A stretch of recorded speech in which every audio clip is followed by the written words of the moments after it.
Hey everybody, Chevy, Nobody Else's Auto. We got some really interesting stuff to look at tonight. Unfortunately, it got hauled off for scrap before I found it. So it was fairly heavily damaged, but it was such great stuff that even though they did a ton of damage to these things, when they hauled them in for iron, I had the opportunity to buy them, so I figured I better grab them because there's a ton of good parts here. Before we get into these, definitely click that subscribe button. I've had a ton of inventory hitting the ground. You guys don't want to miss any of the cool stuff that's coming up.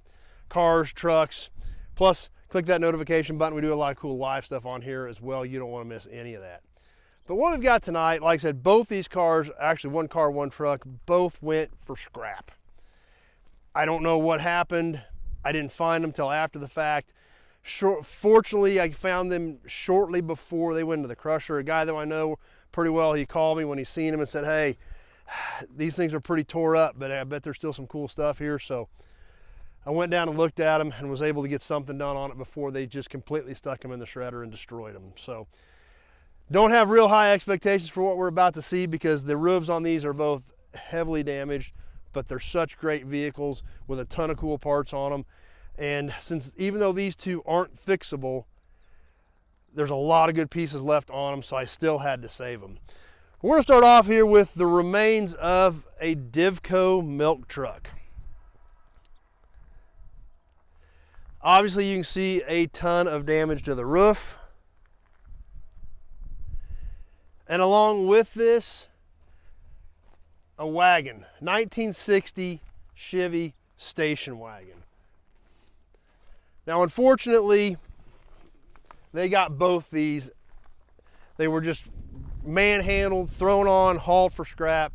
Nobody cared. So obviously did a ton of damage. We can see they put forks or something right down through the windshield. Obviously the 1959, 1960 Chevy dash, one of the most iconic, popular dashes out there. We can see what happened to this one. So this one is a Parkwood. They did make various station wagons in 1960. Let's see what was available in 1960 in the Chevy wagons. We've got our sales brochure here, and we'll flip back to our wagon section. Got just enough breeze to almost make this difficult.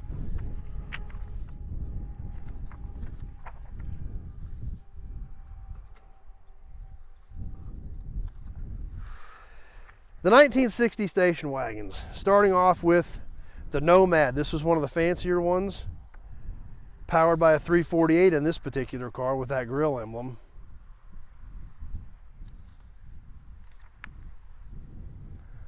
And here's our Parkwood 4-door 6-passenger wagon. Then a Brookwood 4-door as well as a Brookwood 2-door. Now we can see some slight differences if we look at these pictures close between the Brookwood and the Parkwood. No rear fender spear, rear quarter spear on the Brookwood. The Parkwood did have one, as well as it looks like a little more trim up around the windows on the Parkwood versus the Brookwood.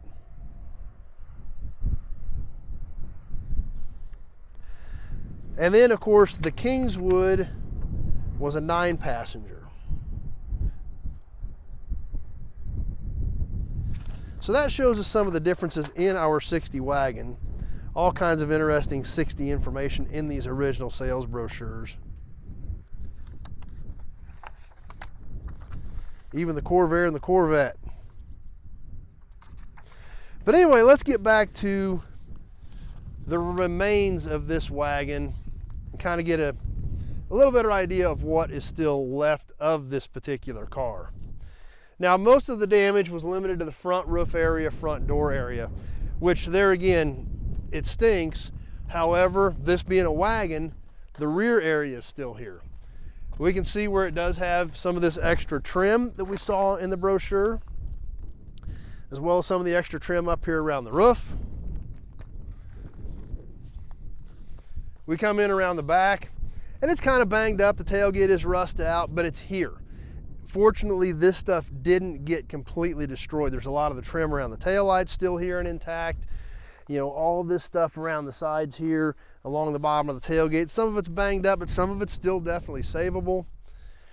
So, like I said, unfortunately, they did not do this car any favors, but had it been a day or two later when this guy called me and let me know about it, there'd have been nothing left. So sometimes that's one thing about what I do. Sometimes you kind of take what you can get. I can't change the fact that this happened before I seen the cars, but we still have the opportunity to save some of what's left that's going to end up on some of your guys' cars. So that's kind of an important piece of the puzzle as well. So obviously over here you can see there again a ton of damage right here on the doors, into the dash, windshield, roof area, all destroyed. I come around the front, they even got part of the hood as well. We can see on the grill badge, this was a V8 car. So, however, it does have the regular Chevrolet badge, not the rally flag, so this would not have been a 348 car. It would have had a 283, which there's remnants of the 283 still here. Obviously, it had some tenants in here wherever they found this car before they hauled it for scrap. But one interesting thing is it does have power brakes. So, kind of an interesting feature.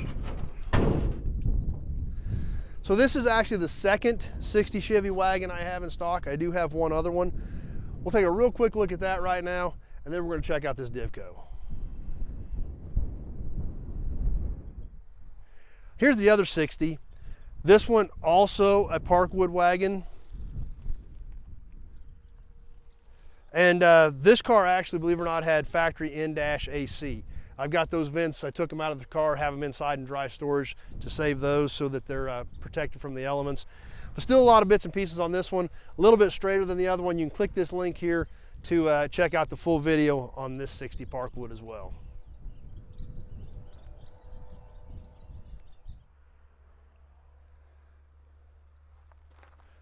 So there's the 60 wagons. Now on to this Divco.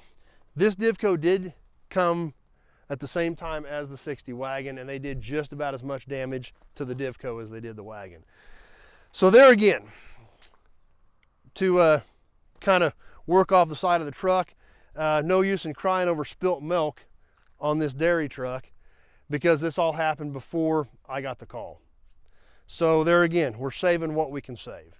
The body is pretty much destroyed. Tons of damage in the same area up in the front part of the roof or along the windshield. Tons of damage in that area. And I can't change that fact. That happened before I found it. So let's look at what is good. What was good about it? Obviously, as we can see, this literally was an old milk truck. We still see some of the lettering on it. So this actually, when we talk about old Divco milk trucks, that's actually what this one was. Really cool caps on the end of the axles on this Divco.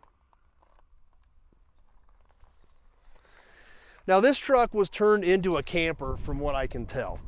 It has some shelving and some stuff inside of it, like somebody had built like their own little personal camper out of it.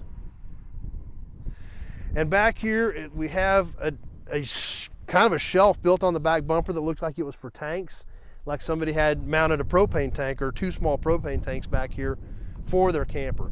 Obviously the rear doors and everything all completely gone, and they had added a handmade panel back here, and I would imagine they probably had a small walk-in door over on this side, which is obviously long gone.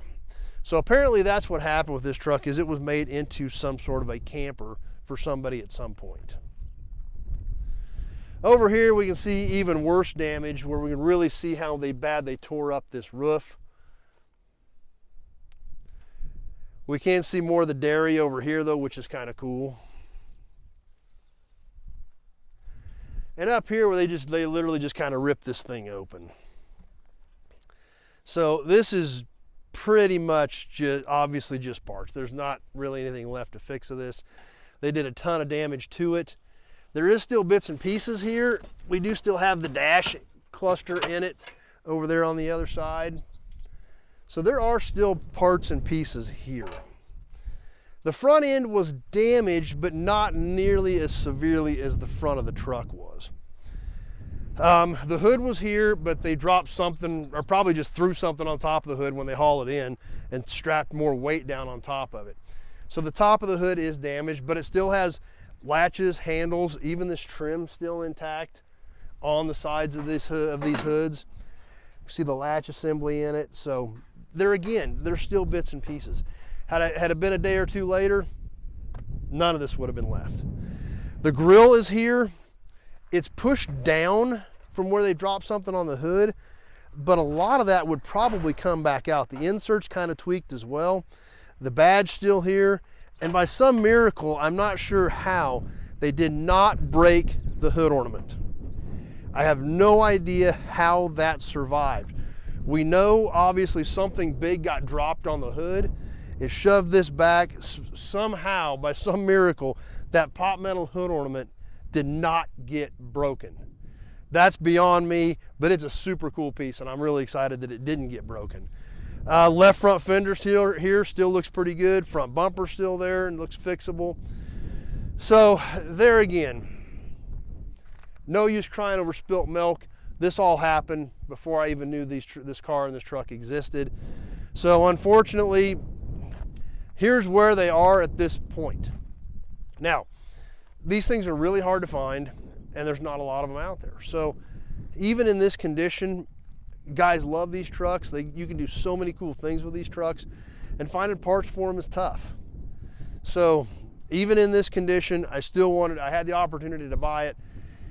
Even after it had been so severely damaged, for as hard as these parts are to get, you got to buy them. So that's kind of what happened on both of these, the Divco and the 60 Chevy Wagon. Even though the damage was severe, there were still parts there. So we add them to the inventory.